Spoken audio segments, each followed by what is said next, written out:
Welcome, distinguished happy warrior.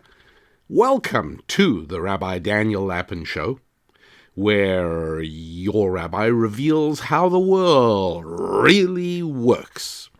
And happy warrior, yes, you probably already know why I call you happy warriors and why I think of you and me as a happy warrior. But there's actually something else too. And it's something we've not spoken about before, but I thought you should be aware of it. And that is the natural default of human beings is to be pessimistic, cowardly, and miserable. It really is. You think about how a baby is born. A baby comes into the world miserable, for good reason. Out of a comfortable place into this harsh world of bright lights and doctors patting tushes and all kinds of things going on. But the baby's not naturally happy. And little by little, we try and make the baby happy, first of all, by manipulating the environment, keeping the baby warm and dry and well-fed. But as time goes by, wise parents educate a baby to be happy, to make itself happy.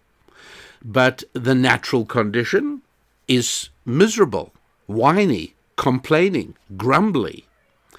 And the important thing to understand is that just like other defaults, right, we default towards the selfish. We default towards the lazy.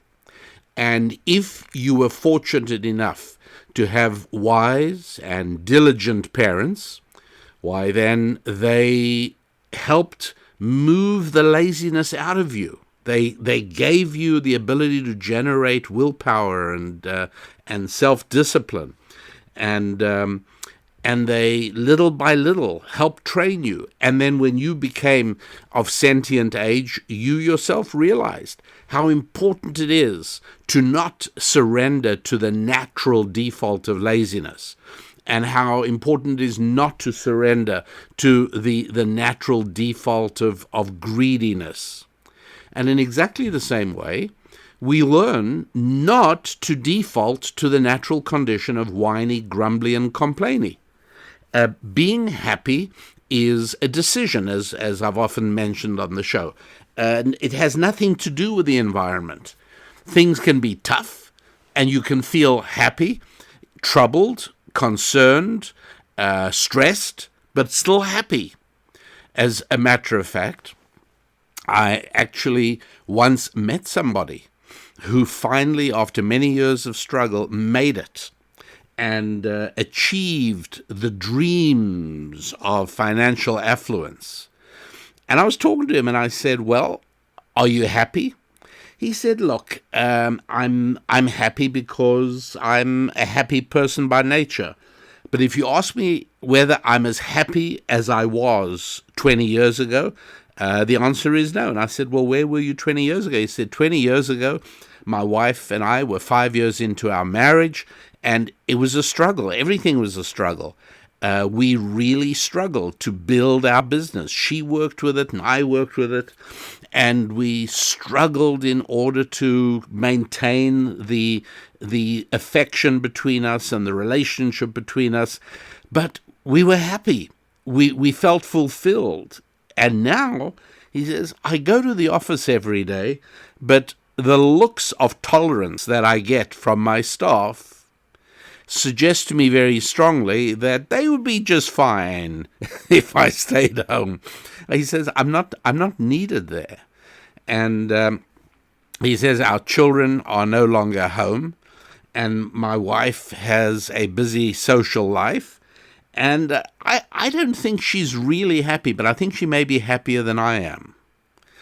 And we ended up having a long conversation. I'm sure you can imagine pretty clearly the direction that conversation took and the advice I gave him in response to his request. And when I last spoke to him not so long ago, in the last year, it was quite a different story. It was very interesting. It was very interesting indeed. Anyways, being happy and not being a whiner is really a matter of refusing to surrender to nature. And you know that I've often quoted from that marvelous old film, African Queen, with Humphrey Bogart and Katharine Hepburn, and World War One in Africa, and Germany had lots of land in East and West Africa. It used to be called German West Africa. The area now known as Namibia was Southwest Africa. It used to be German. On the east side of Africa, there were German possessions as well as the British. British had Kenya, for instance. And there were many, many large tracts of country that were owned by Germany. So naturally, England and Germany were at war in Europe, and so they also were at war in Africa. And Katharine Hepburn plays a Christian missionary. The hero, Humphrey Bogart, is a dissolute man who runs a riverboat called the African Queen, and he has a strong tendency to alcohol. And she had this really urgent, she had to get downriver. He was going to take her. And she came to the boat, and there he was lying intoxicated on the boat and surrounded by bottles, some empty, some full. She flings them overboard, and they have a fascinating conversation where he says to her, "Leave me alone. Just leave me alone. This is my nature. I am what I am." You remember a few weeks back on this show, I spoke about how dangerous in any of our lives it is to even utter, let alone even contemplate the words, "You know what? I am what I am. I can't help it. This is who I am." Well, that's what Humphrey Bogart said to Katharine Hepburn, and she drew herself up and she looked down at him and she said, "It's your nature, is it?" "Well, nature, Mr. Nutley, is exactly what we were put into this world to rise above." And never was a truer word spoken in a movie. She's exactly right. We do try and conquer nature. Nature is out to get us. Nature is out to hurt us. And there is no worship of nature in Judeo-Christian thinking. There isn't any worship of nature. We steward the environment. We are careful. We don't act destructively. But nature is there to serve us, and above all, it's there to be improved. And this is part of what lies at the heart of Bible thinking, which is that God makes us his partners in making the world. And so God made a world in which there are lots of bugs and viruses and things that want to hurt you and kill you. Well, our job is to clean up the swamps so the mosquitoes go away and kill the rest with DDT, and find ways to combat the other bugs and the other diseases that are out there.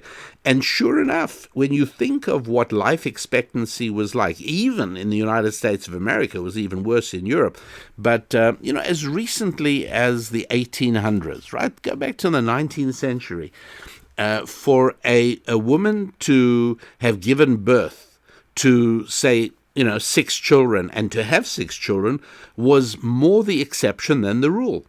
Many, many children died young, and this was just accepted. That's how it was.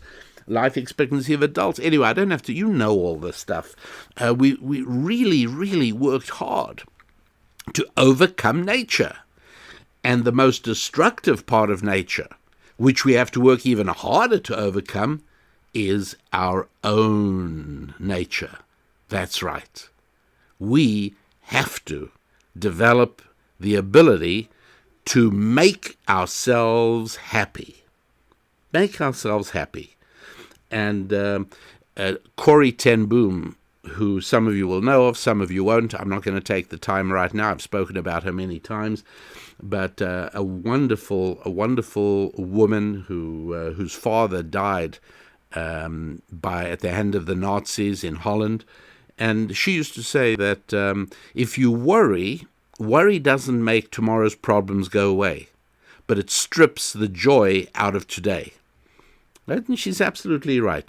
Worry? No, if there are things you can do to improve tomorrow, then do them. But to just sit and worry about tomorrow, that makes it very difficult to fulfill the requirement of making ourselves happy.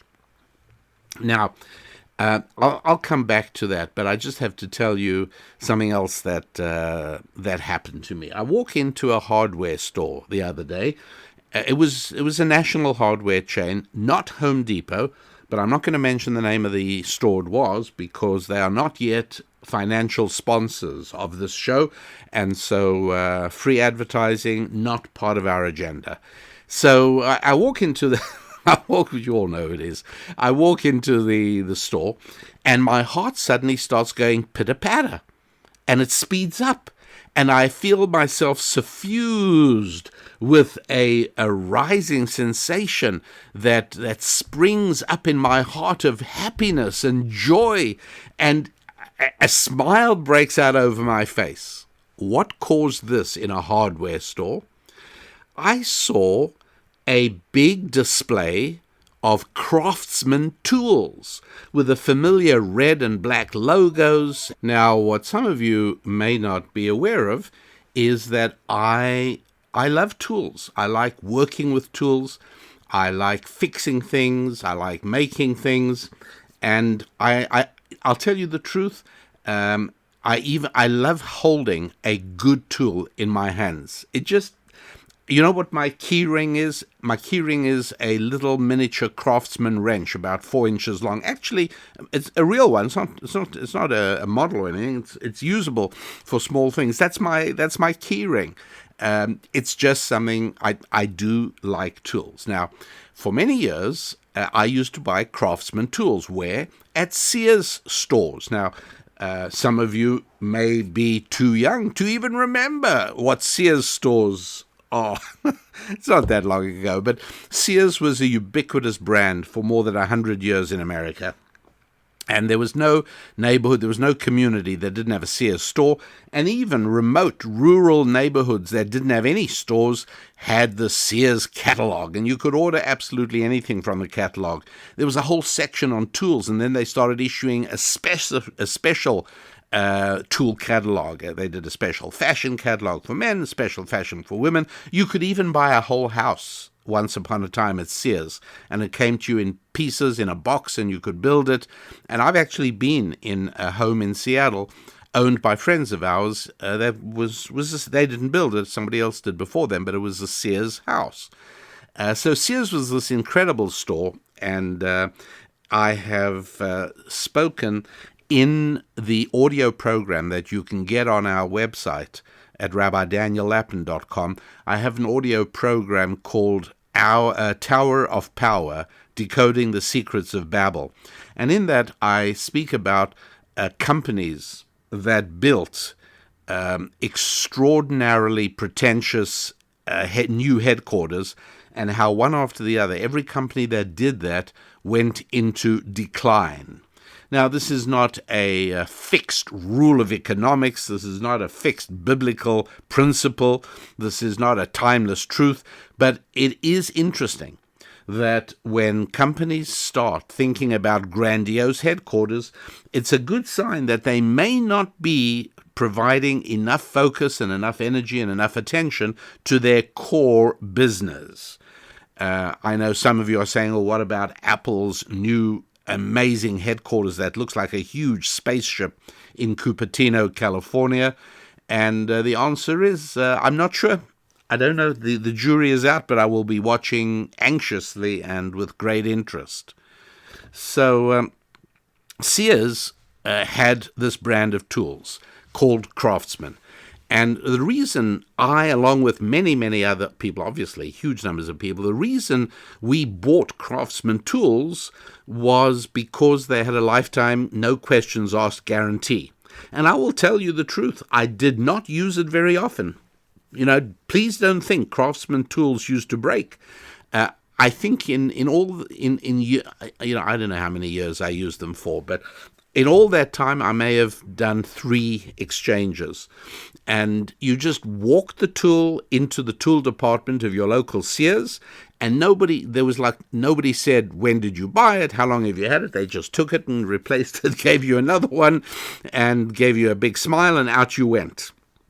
And as I say, it didn't happen often, but somehow knowing you could do that meant that they had trust in their tools, and over the years, you acquired trust in them as well. I'm not alone. I know there are other people listening who also have warm, nostalgic memories of Craftsman tools.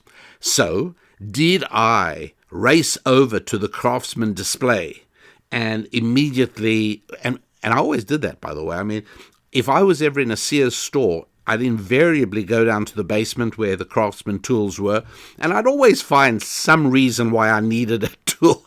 And, of course, my family smiled tolerantly. And sometimes, even when my kids bought me a birthday present or something, they would just go and get a Craftsman tool to just add to my workshop. And so, I mean, everything. I even bought a shop vac once, but I went out of my way. It was a Craftsman one and never had a bit of trouble with it. Boy, it was powerful, it was effective, used it all the time. And that was Craftsman. So the question you are now perplexed and puzzled by is, so why didn't I go along and buy a few tools? And the answer is that no, I did not, and neither should you. And I'll tell you why. It's a sad, sad story, but it certainly gives you a sense of the power of a reputation. And so, as you go through life, you start off, you may get your first job. I don't know, when you're a teenager, you should for sure.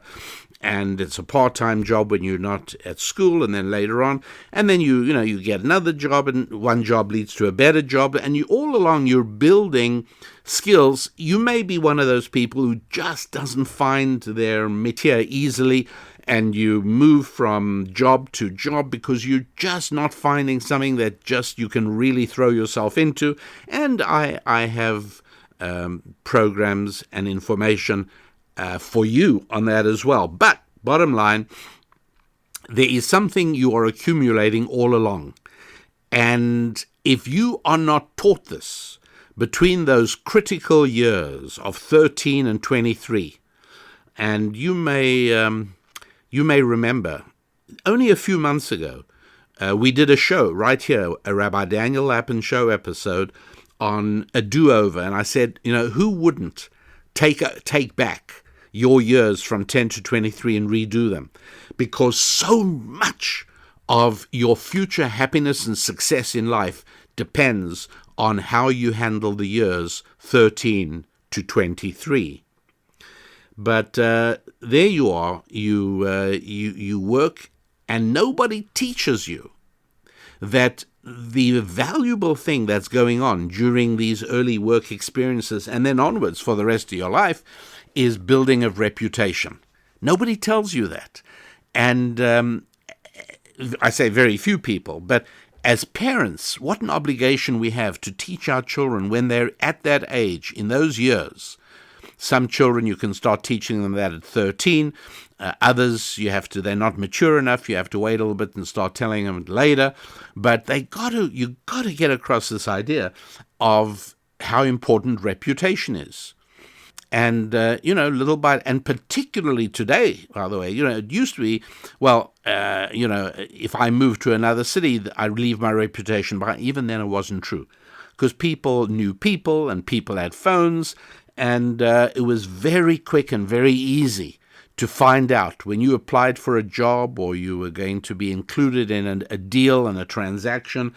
It was easy for people to find out, what sort of reputation do you have? And in the same way, that reputation is a huge growing asset for an individual, man and woman, needless to say, in different ways. But reputation, really important. And in the same way, it's also really important for businesses. So much so that it even has a line on the financial statement, right? They call it goodwill, and it really has value. Well, an example of that was the Jeep. The Jeep name, especially among men who fought in World War II, pardon me, came back home, and they remembered this powerful little four-cylinder engined workhorse that carried them through the deserts of North Africa, up the spine of Italy, and into the invasion beaches of Normandy and through France. Yeah, the Jeep, everyone remembered the Jeep. And so, not surprisingly, the Jeep became a well-loved brand. Do you remember the Willys Jeep going back a long time? And they even made a big one for large families. Clothes was like an early SUV. Some of you will remember that, maybe. And there it was. Eventually, the brand ended up being owned by AMC, American Motors Corporation, and then owned by Renault, the French car company. And basically, they ran it into the ground. And it really wasn't worth very much. Along comes Lee Iacocca. And you might wonder, the name Lee Iacocca, what's so interesting, Lee Iacocca was the chairman of Chrysler. And in fact, his name, if you ever wondered how to spell Iacocca, then just spell out the initial letters of the words, I am chairman of Chrysler Corporation of America. And Lee Iacocca realized that he could snap up the Jeep name, the Jeep brand, and turn it into a Chrysler product, because he felt there was still enough lingering affection for the brand, for the name. And sure enough, in 1987, by which time the Jeep had kind of been somewhat invisible for a few years, 1987, Lee Iacocca paid $1.5 billion, right? $1.5 billion. That's $1,500 million in order to buy. What did he get? Well, he basically got the right to use the word Jeep and put the name Jeep on cars that he built. That's what he got. Well, it's true, he did also get a small assembly plant in Ontario, Canada, which was valued only a few $100 million. So he still paid at least $1 billion, at least $1,000 million just for the name, just for the right to own the name Jeep. That's a lesson I've never forgotten on the power of reputation. We call it value of brand, but you cannot overestimate it. And your brand as an individual can acquire real value depending on how you run your life, how you maintain your 5 F's, and any business you build can develop real reputation. And so sure enough, Chrysler did very, very well with Jeep. He was right. There were still enough Americans who assumed that the word Jeep meant a strong, durable vehicle. Now, of course, for many years already, Jeeps and Dodges are built on the same platform. I was going to say chassis, but they don't use chassis much anymore. Same platform. And some people swear by Dodge and some people swear by Jeep, and it's the same car underneath the paint. But that's part of branding, and I don't like that part of it. Nonetheless, I tell you all of that in order to amplify and clarify what happened to Craftsman. Bottom line is that in over a period from about 2010, the quality already started going down. Sears was going downhill, and nobody was protecting the brand in terms of its quality. By 2017, I think it was. Yeah, that's right. The company that by that time was a conglomerate of Stanley Tools and Black & Decker, was now one company, Stanley Black & Decker, purchased the Craftsman brand for hundreds of millions of dollars. What did they get for it? Nothing, just the name. That's the power of a reputation. The value of the Craftsman brand, and it makes total sense, by the way, because it elicited that same little rapid heartbeat that I got when I saw the Craftsman brand for sale in the hardware store. That also happens to millions of other men as well. So they made out very well buying the Craftsman brand, but sadly and tragically, the quality is no longer there. You see, Craftsman tools used to be manufactured under rigorous quality assurance standards right in the United States of America, in the heartland of American industrial creativity. And so there was control. When you held a Craftsman, I don't want to get rhapsodic. I don't want to sound like a teenager in love or anything, but honestly, when you held a Craftsman wrench in your hand, or even my little one on my keyring, it's just a good feeling. Without delving too deeply in or philosophically into it, there's something very profound, because I know some of you are going to give me examples of where I'm wrong, but trust me, I have gone through this and I'm happy to discuss it with you. But the statement I'm making is that humans are the only creatures on the planet that make tools to achieve their ends. As a matter of fact, we even make tools to build tools. We are remarkable in that sense and unique in that sense. And so in a certain way, a well-made and well-functioning tool is, I don't know, it's sort of, brings me closer to my creator in a sense. I'm saying, hey, you know what, I get it. You made me to be a mini creator also, and you gave me the ability to use tools like this. And when you fit a Craftsman ratchet wrench over a stubborn bolt, it just worked. It fit. You knew it wasn't going to slip and slide. It wasn't going to fall off and make you hurt your wrist or your knuckles. It was just great. And that is no longer the case. So this is a public service announcement. This is one of the benefits of the Rabbi Daniel Lapin Show. A public service announcement every now and then to all you people who enjoy tools like I do, who even buy tools from time to time. And I have to tell you, do not buy Craftsman tools any longer. They are mostly made in China, and it's not to say that you can't buy high quality in China. You can, but you can also buy rubbish in China. And Craftsman tools today are not a patch on what they used to be. Apart from anything else, I mean, when you hold one in your hand, you feel that the finish isn't what it used to be. The finish used to be perfect, and now you can see the casting wasn't so good. Don't waste your money on Craftsman tools any longer. They just are not what they once were. Are they adequate? Well, that would depend on you. They certainly are not adequate for me, I can tell you that. I wouldn't do it. So what to buy now? Buy industrial quality tools. Buy Snap-on as one example. Snap-on, great company, American company. Tools built in America for the most part. And by the way, I mean, don't think that I'm not aware that rubbish is being manufactured in America as well. I'm well aware of that. But Snap-on tools still holds their quality. And what's interesting about them, by the way, they were started before World War I. And just after World War II, they advertised for a military officer. They wanted to hire somebody with a background in military logistics to build up a national direct marketing model.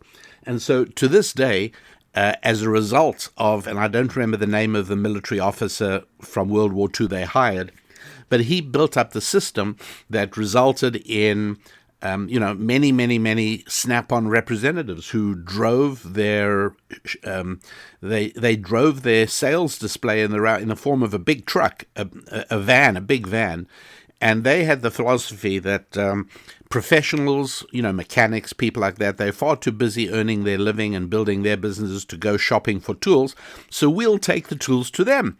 And sure enough, the Snap-on man every little while would stop at every mechanics and garage on his route. And people, mechanics take their tools seriously. I even, for a while, I got Snap-on to stop at my house for a while, because I used to just love popping in and always, pick up a tool here or there. It was hardly worth their while stopping for me, but they did. And they also gave me something I treasured for a long time. It was a beautiful chrome sign, and I don't know what happened to it. I wish, honestly, if Snap-on still has these, I would really seek it out. There was a lovely chrome sign that read, please do not ask to borrow my tools. I make my living with them. And I got one of those, and I hung it on my bookcase. Now, as you can imagine, I do have a large library of books, and I don't lend books because I learned years and years and years ago, I learned how seldom I got books back when I loaned them. And people would always ask me, and, I said, look, you know what, I'll tell you what I'll do. I'll buy you a copy, but I just don't want mine out of my house. And, I know I sounded a little bit not nice about that, but the sign captured my feelings exactly. To you, the book you want to borrow from me is something interesting. To me, it's vital, because at any point, now again, pre-internet, I suppose, but even today it's true. At any point in my preparation of a lecture, of a speech, of a podcast, I could need to look something up. I want to see the actual book and I know where to go in my library and I can find it. So I put that up. Please don't ask to borrow my tools. I make my living with them. And I put that on my library. So people used to come and they laughed, and straight away, sometimes people would ask if they could borrow a book of mine. I'd just walk them over to where the little chrome plaque was. And that was it. They used to give that sign out to mechanics, because I dare say mechanics have the same problem. Friends come, hey, you got all these tools. Can I borrow this? No, not if it's my professional tool. No, you can't. It's an important thing, and there we have the sad story of craftsmen. Now, the public welfare message is not done yet. I have to tell you one more aspect of it. So I told you not to buy Craftsman tools. I said you can buy Snap-on tools, and there are a number of other brands that are designed for the professional. But I don't care if I only use one of my tools once a week. I still think of myself as a professional when I'm using a tool, and I want a good tool, and I'm sure you're like that as well. So here is my advice. It's a little bit sad, but if you want to buy good tools, keep a lookout, and sometimes it'll be in local papers, sometimes it'll be online, but I'll tell you what you're looking to find. It's a bit sad, but what you're looking to find is the widow of a guy with a good set of tools, and she wants to get rid of them now. And she'll be happy to sell, particularly if you show the same kind of enthusiasm for the tools that her late husband had. You will be able to buy high-quality tools for a lot less than you could possibly buy them new, and in many cases they're not even available. You will be buying many Craftsman tools from the olden days, where a Craftsman tool was really something. And so go along and try and find, and you have to talk to a lot of people, which is good anyway, and seek out, because in every neighborhood around wherever you live, there are guys who are retiring and no longer building and fixing and doing things, and at a certain point, those tools are going to be sold. Now, here is a caution here. You may not know this, but most guys use the 30% rule when they buy tools. And that is, they tell their wives that it cost only 30% of what it really cost. Now, I wouldn't be shocked to hear that women have a similar 30% rule for, I don't know what, I can't even begin to guess. But I do know that many, many men use the 30%. So they come back from Sears with a bunch of Craftsman tools, And wife was, you got a lot of tools. These look very interesting. Oh, they look very good. She's really saying, how much were they? And the truth is they were actually $120. And the husband will always answer with his 30% rule, and he'll say, actually, they were less than $40. Because, guys just are a little bit reticent about saying how much money they spend on good tools. And so, a little white lie, no harm done. And they just feel better rather than telling the full amount of the tools. Anyway, here's the problem. You could end up cheating the widow, which you really don't want to do. What I mean by that is that she will assume that these tools were purchased for about a third of what they really were purchased. So in her mind, their value is probably very low. And so you need to try and educate. You may have to actually tell her you want to pay a bit more than she's asking. Because, and you can say, because I can see how well your late husband looked after his tools, or how well he selected such great tools. He must have been a wonderful guy, but I can't pay you only $250 for all these tools.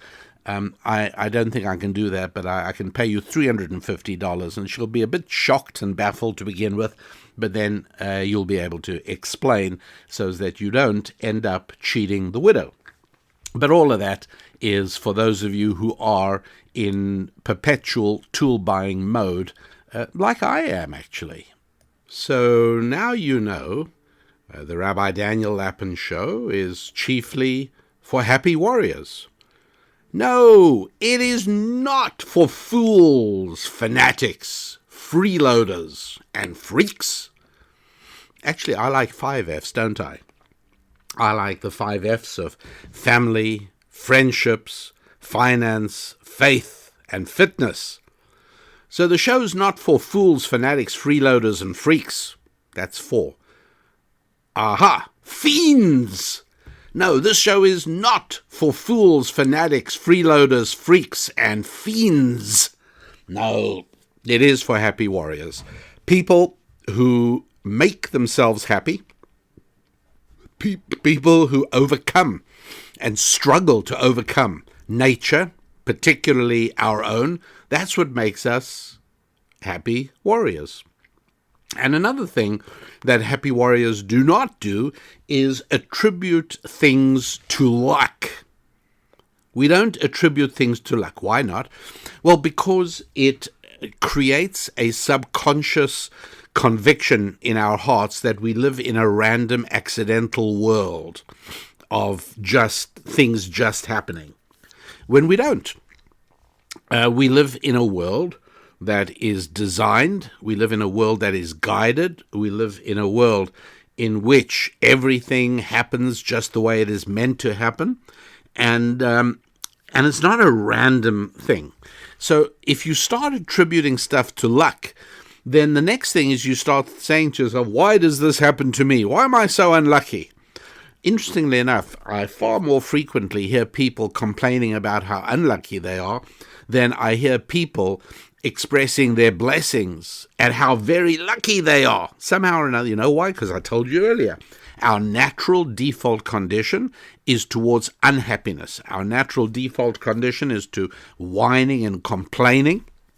And I'm going to tell you something now that you're going to remember, and when you see it occurring, you are going to burst out laughing. Just remember you heard it from your rabbi first, would you? Please, because when you burst out laughing, I want to be the recipient of the blessing in your heart for the one who made you laugh. Here's what I'm going to tell you. This is, it's going to surprise you at first, and initially you probably are going to say, well, I don't see any connection. Just listen. Don't worry about whether it makes sense. Don't worry about whether you see the connection.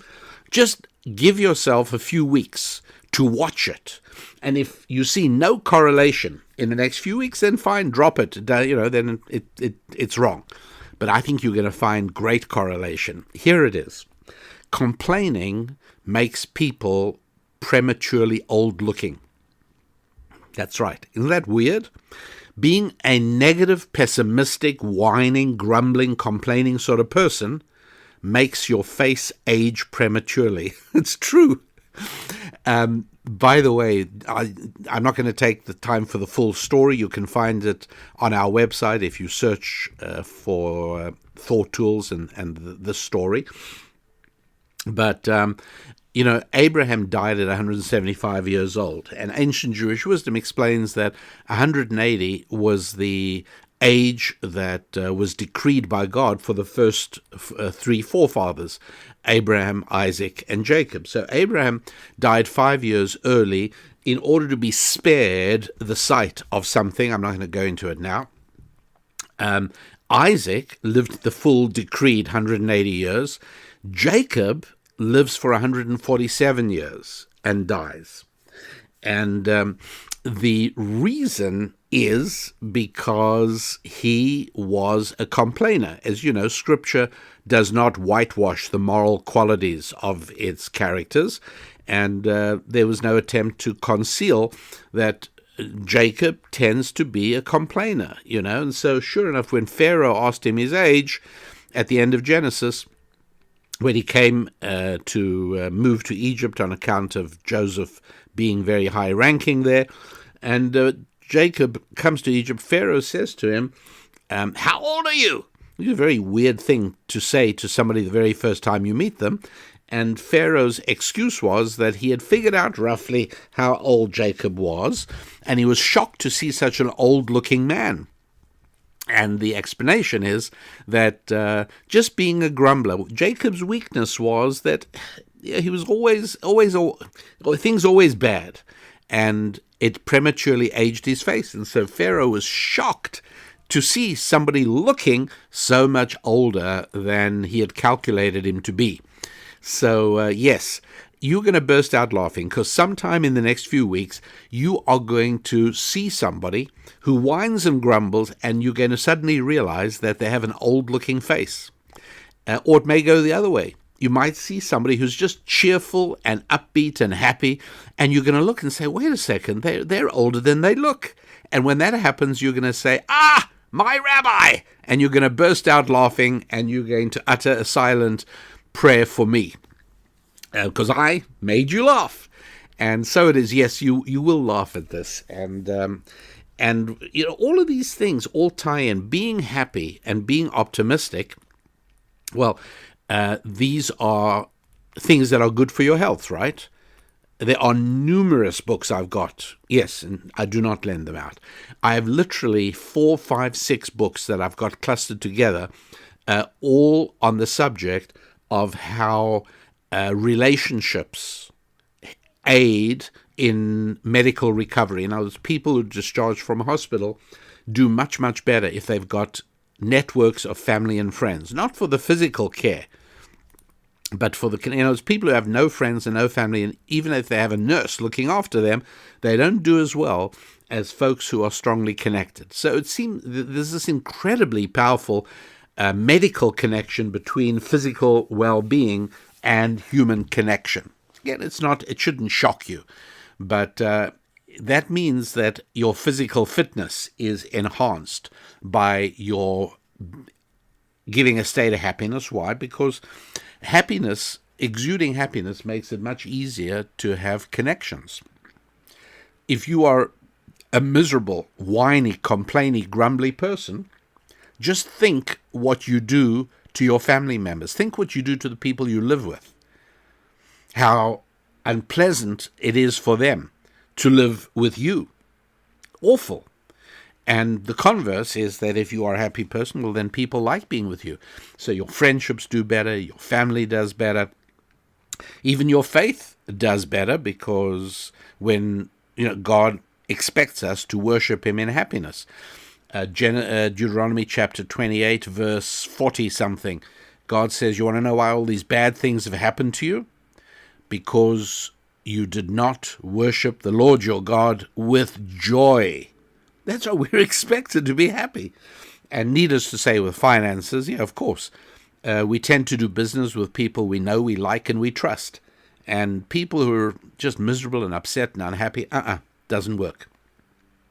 By the way, you might say to me, well, what am I supposed to do? I don't feel happy. How do I make myself happy?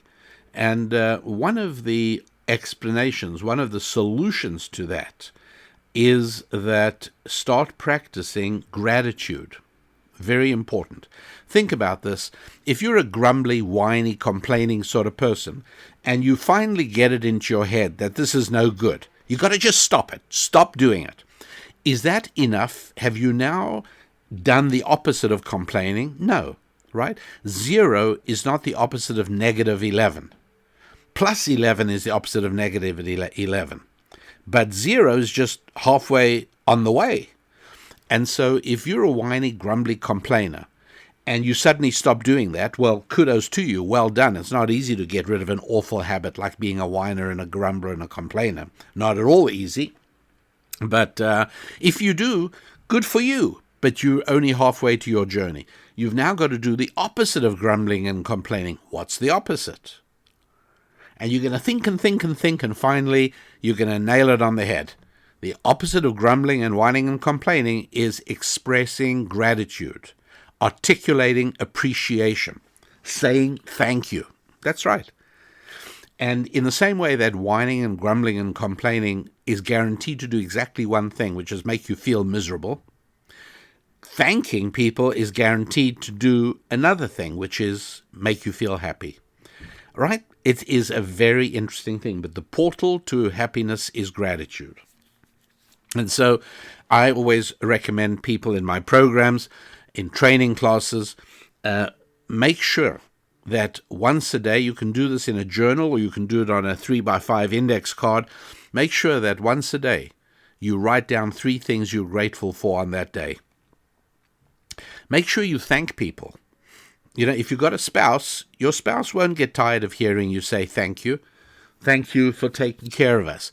Thank you for making such a wonderful dinner for us last night. Thank you for being who you are. Thank you for the effort you put into our home. Thank you for how hard you work. Whatever it is, your spouse will never tire of hearing you say thank you. And saying thank you to somebody will make you feel happy. You can also say thank you to God.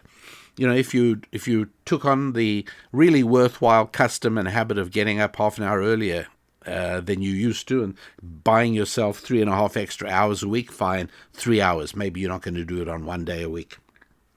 And maybe you got to see the sunrise. Didn't you feel like thanking somebody for the sunrise? You can't thank your alarm clock, but you can thank God. And again, for people who are not religious, I get it. And all I can say is, it's, you know, I'm not notching my bedpost with conquests or anything. Whether you are religious or not, I really do not have any vested interest at all. All I'm telling you is that you probably have more need for faith in your life than you realized. We've all been conditioned over the last 50 or 60 years already to believe that faith is optional. Now, nobody says exercise is optional, but everyone says faith is optional. Some people have it, some people don't have it. That's not exactly how it works. Oh, you know, I'm not an exercising sort of guy. I just don't have the willpower to do exercise. Nobody says that's okay.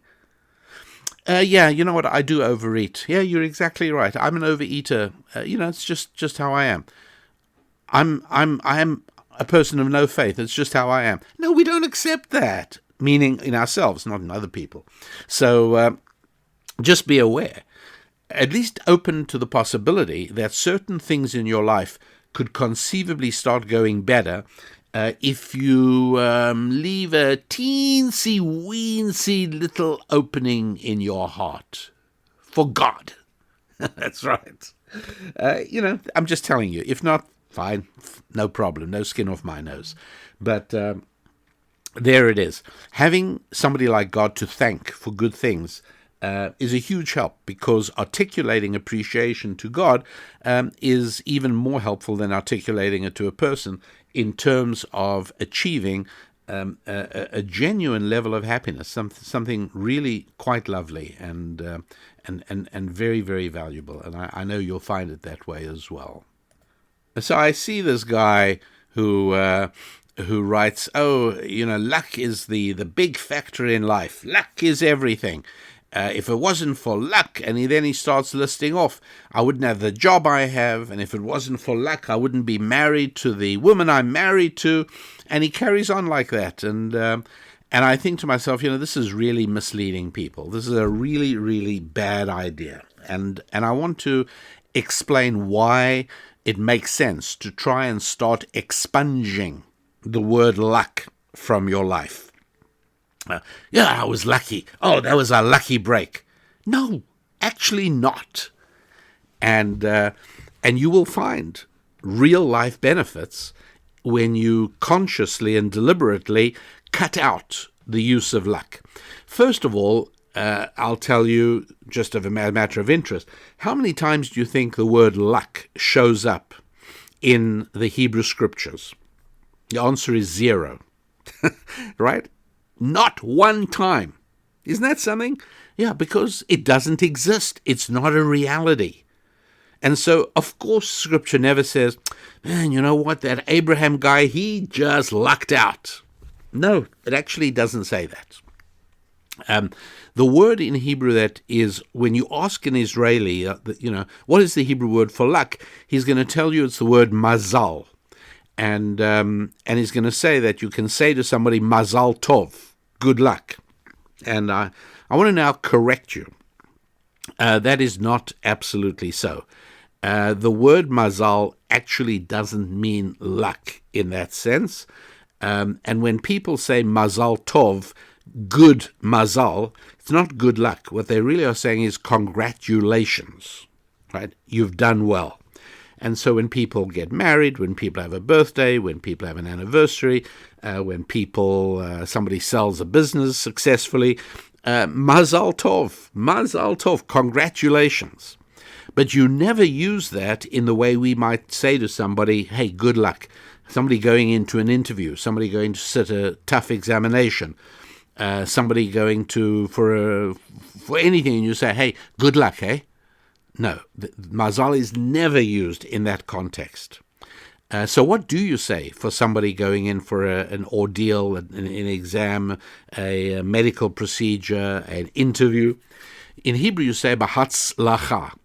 It should be with success. Now, isn't that more direct and to the point? Hatzlacha is a feminine noun in Hebrew for success. Why do you think the word success in Hebrew has to be a feminine gender word? Because it gives birth. Have you ever heard the expression success breeds success? Well, that is exactly the concept captured by the Hebrew noun success, hatzlacha. So somebody, you wouldn't say good luck for your exam, good luck for your medical procedure, your operation. It doesn't exist in Hebrew. You'd say, b'hatzlacha, may it go successfully, it should be with success. And you might say, congratulations, mazal tov. But luck, no, it simply doesn't exist.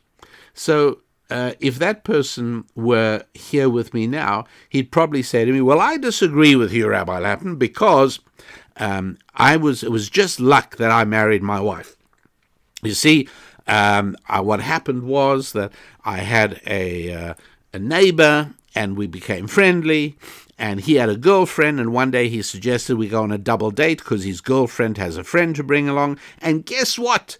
I married her, and we've been married for 10, 20, 30, whatever you want to say, years. So, and that was only because I had the luck to move into that apartment, and the luck to make friends with the guy next to me, and the luck that his girlfriend had a friend. And so it was all these lucky breaks. That is why I'm married to my wife. And here's what I would say to him. With all due respects, you are exhibiting as much understanding of how this works as an oyster would. It's just not how the thing really works, not how the world really works. Why? Because, and you're not going to like this, but you are revealing that you have bought into the Hollywood notion of marriage. That there's, and again, I'm saying this with some degree of trepidation because I do want to shatter your illusions, because illusions can damage your life. living with illusions is a really, really bad idea. So I do want to shatter illusions, but I don't want to do it ruthlessly. I don't want to do it callously. I don't want to do it with cruelty. And I'm sure that for many of you, this might come as a little bit of a disturbing fact. But look, do you really come to this show to be massaged with warm butter? Really? Is that what you know me for? Hey, I'm just feeling, it's been a bit of a difficult week. I just want somebody to give me a nice warm massage with hot butter. I know what I'll do. I'll go to the Rabbi Daniel Lapin show because he can always be counted on to give me a warm butter massage. No, that's not true. You can count on me for the truth, but not necessarily for the short-term feel-good fix. Oh, it'll be a long-term fix for feeling good, no question, because understanding how the world really works is a huge pleasure. It really is, even if initially it shakes you up a little bit. So here is the word. Contrary to Hollywood's message, there is not just one special girl waiting for her Prince Charming, and for her there's only one special guy, the right person who's going to sweep her off her feet. But it's not like that, actually. It really isn't. When I sometimes say to a man, as I did just this past Sunday night, and so why are you not married? I said to him, what's your priority for this coming year? He told me what he wants to do professionally, and I said, look, that may or may not be true, and we can talk about those things, but for you not to make your number one priority getting married, I just don't understand why you would not do that. He said, well, yeah, you're right. It's also part of it. I said, so but think about it for a moment. Why aren't you married yet? And you know what he said, what every guy says, I haven't met the right girl yet.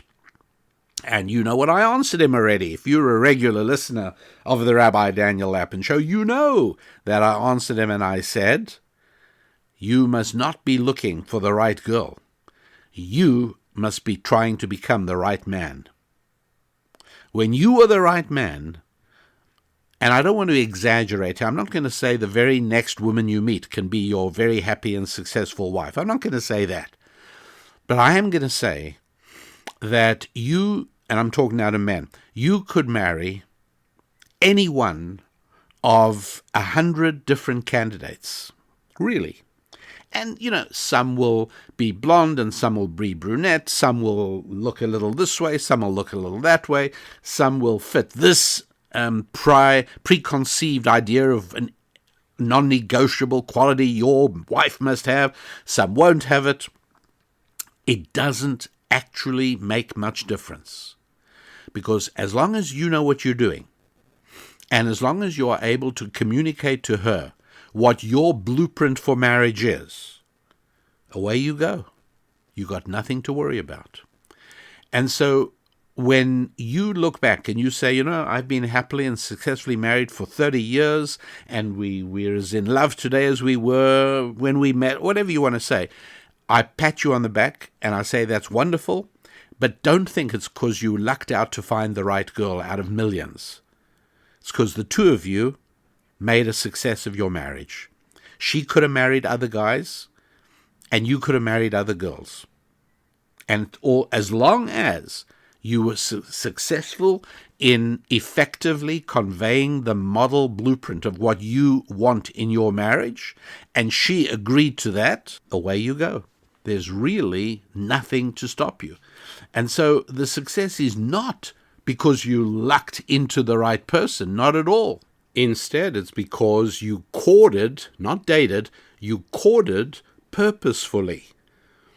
You met her, you met him, the two of you discussed exactly what kind of life you are envisioning, what sort of home you would like to build with a partner, and when those sort of discussions take place early on, then you save yourself the heartache of getting emotionally and physically involved before you've nailed down the contractual details. And it's not that I am spurning the romantic aspect. Of course I understand that, and of course that's important. but it's a question of whether you start with a romance and then somehow hope that we'll be able to get things right, or you start off establishing what's right, and then you allow the free rein for the romantic development. Imagine how liberating this really is. If the way it really worked was that when you met somebody, you're able to run a videotape of what your life together would be like. And then, she can say, yeah, you know what, that's not what I'd bargained for, so enjoy the rest of your life, goodbye. Or you can look at it and say, you know what, I didn't know that you're going to be like that after 10 years, so no, let's forget that. Not going to work. But you see, there is no way to run a videotape of how things are going to be. But what there is a way to establish what the fundamental principles are. You can establish what the terms of engagement are, and then things work on that basis. And so, as I said, it's not that you've got a successful marriage for the last 2.5 decades because you happen to pick the right woman or the right man. No, could have been almost anybody. Not anybody, but it could have been a lot of people, provided the same parameters were established. And by the way, if you're interested in where I know this from, it's not from any genius between my ears, I assure you. This, of course, is from ancient Jewish wisdom, and this is where the very first Hebrew marriage is ever taking place, right? Abraham married Sarah before they accepted God. But now Isaac, who's the firstborn Hebrew, is now going to get married, and Abraham has sent Eliezer to find a wife. Now, Eliezer has the job of finding a suitable woman, and what does that mean, suitable? She's got to be feminine, right? Don't waste your time with women who are fighting their femininity. It's just not worth it. Part of being a feminine woman is that there's a certain sweetness, a kindness, a caring. If that's missing, don't waste your time. And from her point of view, if he's not a man but a boy, don't waste your time. If he says he loves you, but what he means it is the way I love turkey on Thanksgiving, watch out, because the same thing that happened to that poor turkey is what's going to happen to you, and it's not good.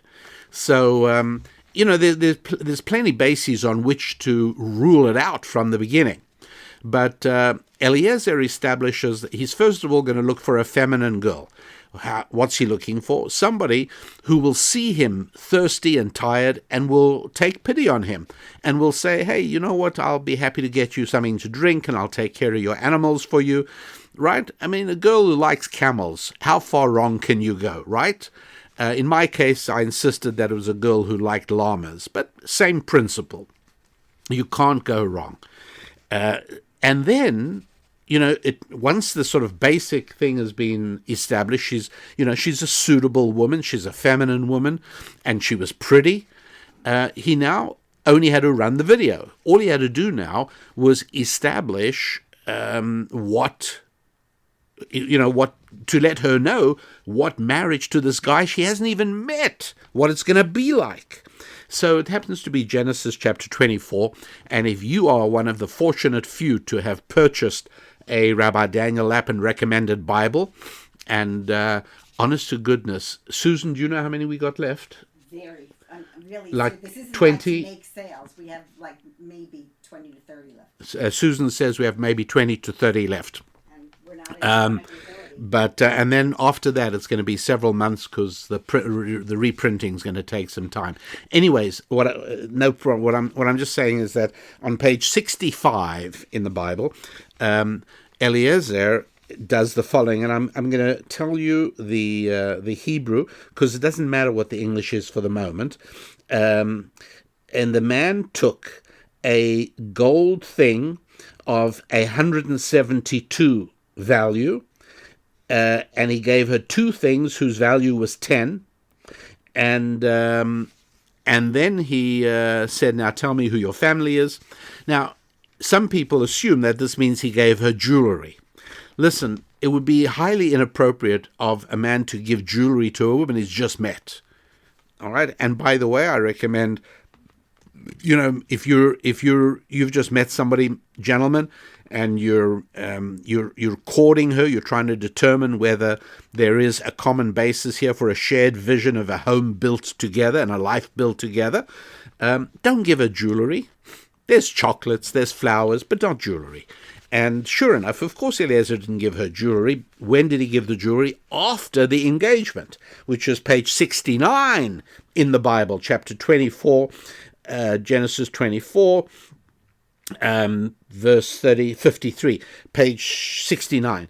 And the servant brought out jewels of silver and jewels of gold and ornaments and decorations, and he gave them to Rebekah, and he gave them also to the family, precious. That's when he did it, because there was something serious that had already been established. But what was it that he gave her there? Well, there's no way you could have known unless you are lucky enough to have a rabbi, and I humbly submit my candidacy. Then you'd know that there are 172 Hebrew words in the Ten Commandments.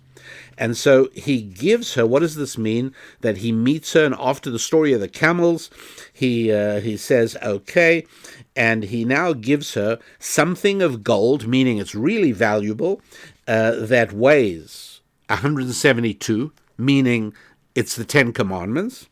And to clarify, it's two things whose weight is 10, meaning 2 tablets with 10 commandments written on them. Okay, remember I said you can't share a videotape of what your shared life is going to be like. But what you can do is lay out the fundamental principles of engagement, how we're going to operate. And that is almost as good. You can't know the future exactly, but you can know the basis on which the marriage will operate. How will disagreements be resolved? That's a biggie. And sure enough, in any commercial contract, usually what's the last clause? Even when you buy a house, it may go page after page after page. You finally get to the end, and it says very clearly, any disputes here will be resolved in the courts of the state of Idaho, or whichever it is, or the courts of the United Kingdom, or whatever. I don't know exactly how it says that in the United Kingdom, but that's all. We establish what the principles are. Here's the nature of the contract. Well, that's what the Ten Commandments is. And essentially, what he is saying to her is exactly what Susan and I said to one another, and what you and your wife, or husband, if you've been married for a while. It's very clear. Hey, listen, I can't tell you what's going to happen, in sickness and in health. What God delivers, one thing I can tell you is none of it is luck. Whatever happens is what's meant to happen. How are we going to handle our relationship according to the 10 Commandments?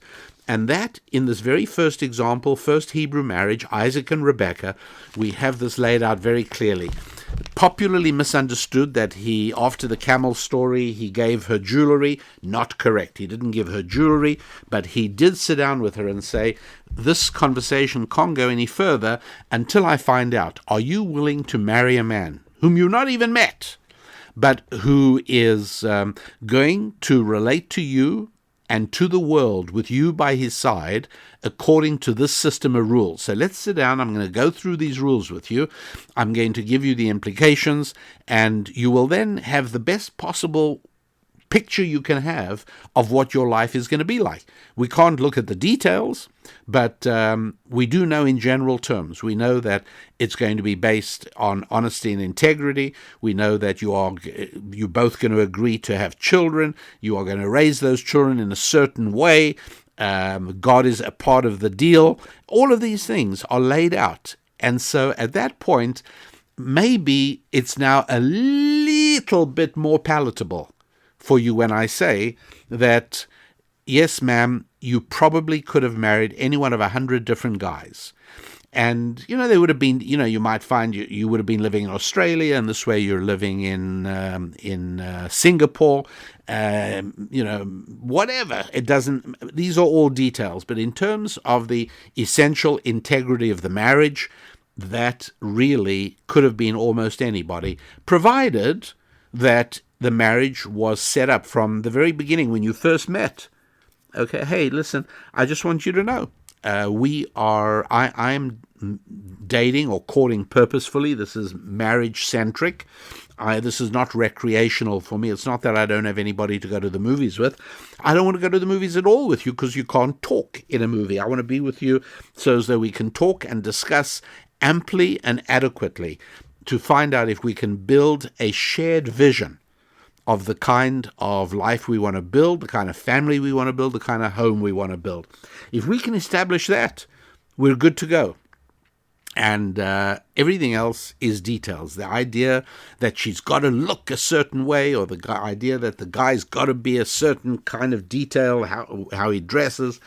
No, all of that is simply not the case. So that is why I strongly suggest that you reject the notion of luck completely from your lexicon.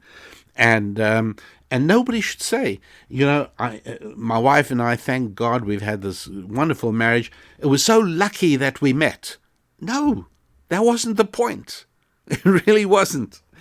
And so it is as well. This guy I was telling you about said to me, it's all luck that I have the job I have. I've been in this job for X number of years, and it's all. No, it isn't. How you conduct yourself in business is the key thing.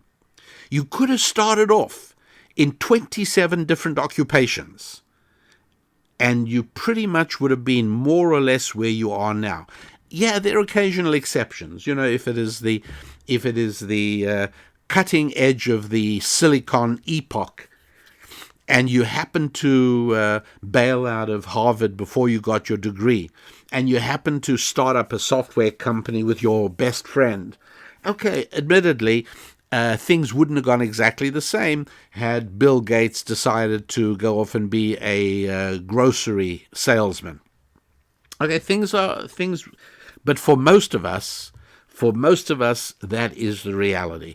Where you are career-wise, where you are professionally, where you are financially, is really nothing to do with luck, but it has very much to do with decisions you've made, actions you've taken, commitments you've kept all along the way.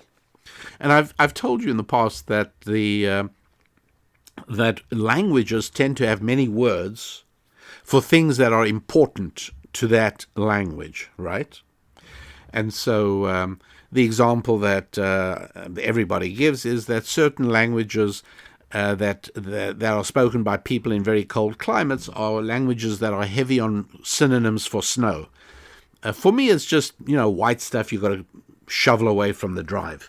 But for people who live in the snow, every subtle nuance of snow is very important, so they have many words. The Inuits are said to have about 22 words for snow.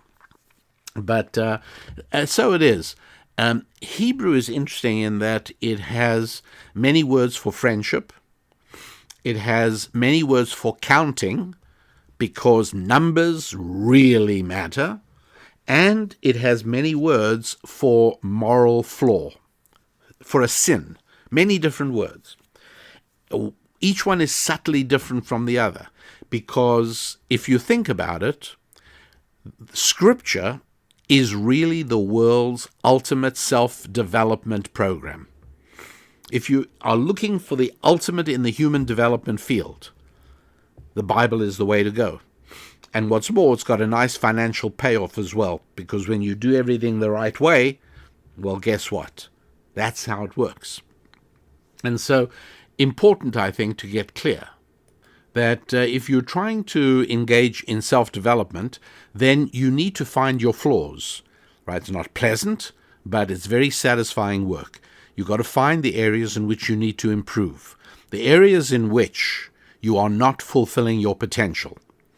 Right? It's as we always say, that in the world to come, God's never going to say to you, "Hey, why weren't you like Moses?"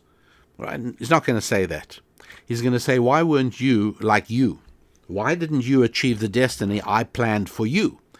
And you would have to answer and say, "Because I never spent any time examining myself, introspection, finding out the areas in which I have to improve and in which I have to develop. I just never spent the time doing that."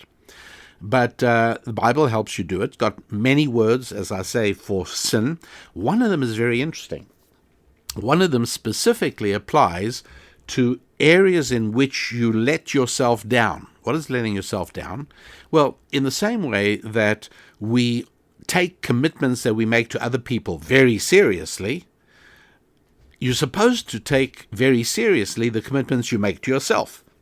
So if I say to somebody else, I'll be at the corner at 3:30, then you really must be at the corner at 3:30 because you said you would. And that person will, his impression of you will diminish. Your reputation will decline if you don't keep that commitment. And so we understand how important it is and how tragically destructive it is when we don't keep our commitments to people. But we don't realize that equally important are the commitments we make to ourselves. Let me give you an example. Let's say you are you're a sales professional, that's your field. And in order to develop your business, you decide that you must call up 5 people a week and let them know what you do and ask whether you can be of assistance to them. If not now, then sometime future. And you know beyond a shadow of a doubt, because your rabbi told you, that if you put that effort into your business and you make a commitment and you keep it, and week after week, month after month, for a year, you call 5 people a week, then at the end of the year, you have reached nearly 300 new people, of which some are going to start bearing fruit. And so what happens? Comes the first week, and you contact 5 people.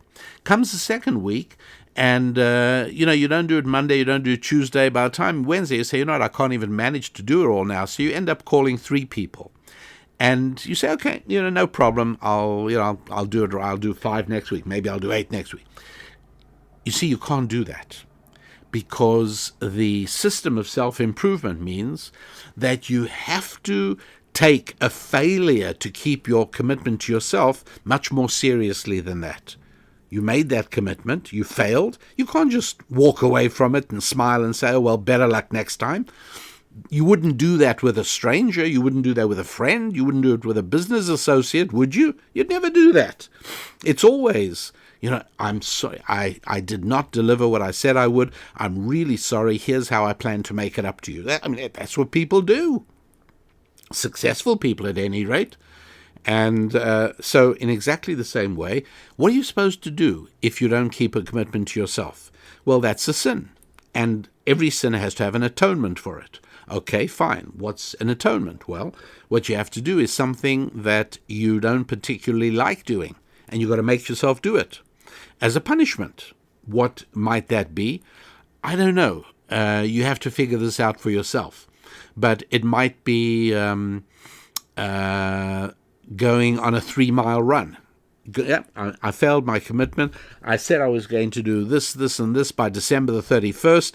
It's now December the 31st, New Year's Eve. It hasn't happened. Very next day, I'm doing a 3-mile run like I said I would do if I failed in my commitment. That's what you got to tell yourself. Or maybe you're going to pick a poem. All right, and there's so many wonderful poems to pick. You're going to pick a 15 minimum line poem that you're going to learn by heart if you fail to keep your commitment. So you got your poem already marked out and you got it identified. Maybe you Xeroxed it, you put it up on the bathroom mirror, and there it is. If I don't keep my commitment, I'm going to have to... Now, it's not easy memorizing poetry, especially if you haven't done it for many years.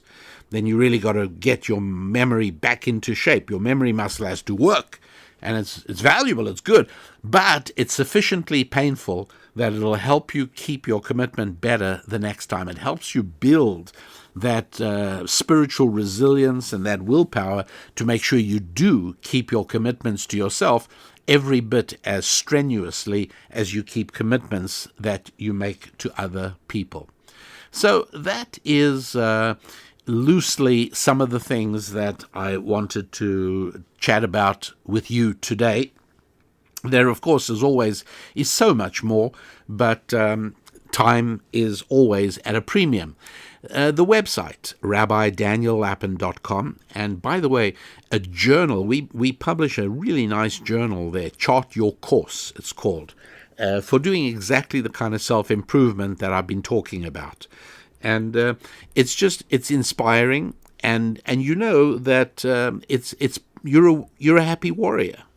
And that involves developing, conquering your own reluctances, overcoming your own flaws and weaknesses. And that's really what this journal is all about. And I've explained to you before the powerful jolt of energy you get from writing something down, not with a keyboard on a computer screen, but with pen on paper. And that's why I recommend the Chart Your Course journal as a tool to help you start to take seriously some of the things we've been talking about in today's show. So take a look at that at RabbiDanielLapin.com, and it's called Chart Your Course. Also at RabbiDanielLapin.com you can look at previous articles and columns we've written. You can also be in touch with us. You can email us. That's always fun. And you can tell me where you are listening from. The most recent person to tell me that is listening from the Ukraine. And I know she's a lady. I cannot read her name because she signed it in the Cyrillic alphabet. And so I'm sorry, I feel like a total ignoramus. So I don't know what your name is, but I did get your note telling me that you are listening. You listen regularly, and you've been listening since the summertime, and that you are listening from Ukraine. And there was somebody else as well who told me where they were listening from. I'm sorry, I just don't remember it right now.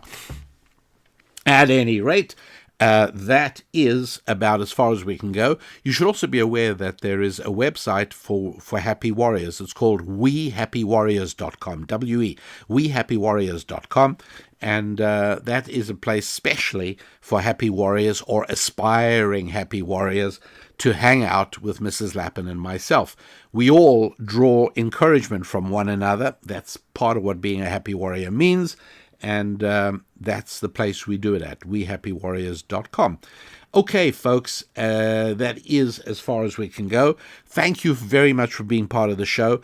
And as always, I really do appreciate those of you who tell other people about the show. And you've been doing that very, very effectively. I saw that in a number of countries around the world on the podcast ratings, it's really quite shocking how high we rated, and I certainly do appreciate it. So thanks for telling people about it, and the people you tell about it probably thank you as well, because if they're your friends and you're somewhat like-minded, you're not going to be surprised that they like pretty much what you like. Not to say that you like everything I say or you agree with me on everything or every single show is a winner. It isn't. We're all unique. We're all individuals. And even I will say things sometimes that turn out not to be correct, and I have to correct it the next week. Or I say things in a unsympathetic way, which I don't mean to. But that's what sometimes happens. But we all try and do our very best. Thanks for being part of the Rabbi Daniel Lapin Show. Much appreciated. I want to wish you a week of good times with your faith, with your family, with your friendships, with your finances, and with your fitness, your physical fitness. I'm Rabbi Daniel Lapin. God bless.